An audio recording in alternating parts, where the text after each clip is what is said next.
Hi, in this video I just want to go through the cycle with you that the property market goes through, and it's a regular cycle that the property market has followed for the last 100 plus years, and it will hopefully give you some understanding of when rents are likely to increase and when house prices are likely to increase. And it's quite a simple philosophy once you go through it.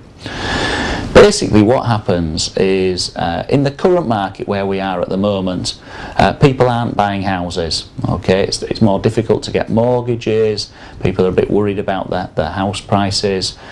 So in the current market, start of 2011, people are preferring to rent. And what you start to see, as there's more demand for people to rent, is the prices of property to rent start to increase. And the reason those prices start to increase is you've got more people wanting to rent, you've got the same supply that you had before of properties to rent, so the landlords can put their prices up and they'll still have the demand. Okay. What will happen is that'll continue to happen, so the rental prices continue to increase, people keep demanding to rent, the rental prices increase. Eventually you reach a tipping point, and the tipping point is when people start to find that it's more expensive to rent than it is to buy, and therefore they start to slowly decide to buy instead of to rent. Okay, so while these rents have been going up, the property prices have remained stagnant because people haven't been buying, they've been renting instead. Okay. As people start to buy at first, you've got a big supply of properties and not many people buying, and that's why the prices are lower.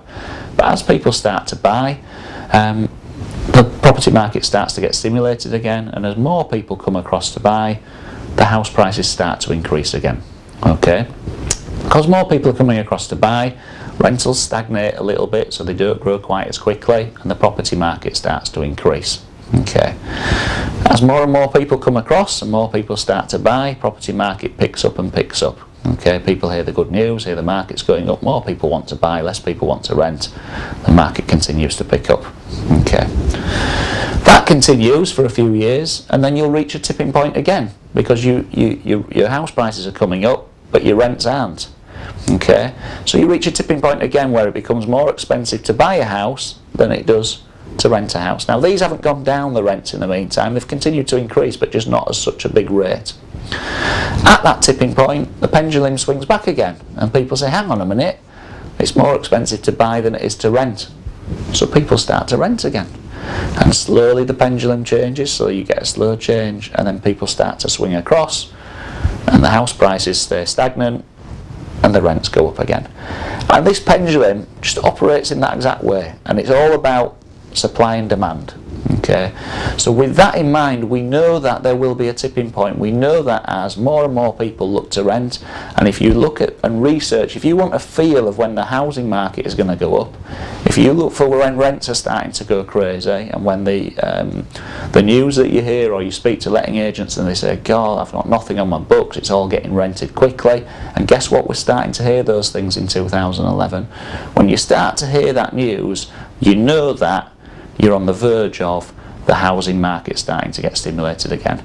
Does it mean it'll fly up again? No, it doesn't. It means that people will gradually move across, and that drip will turn into a bit more of a swell. So I don't have a crystal ball. I can't tell you exactly when these events will change and what will happen, but that's the pendulum that house prices and rents follow. And if you're following the market carefully, if you were looking in 2004, you'd have seen everybody buying, and prices starting to go up. You'd have known, and houses were starting to get unaffordable from a rental perspective in terms of how much rent you'd get for the mortgage. You'd have known that people were going to switch to renting and to stop buying. Equally, you can start seeing the pendulum swinging the other way at the moment. Hope you found that interesting, and I hope it gives you an idea of how that pendulum works.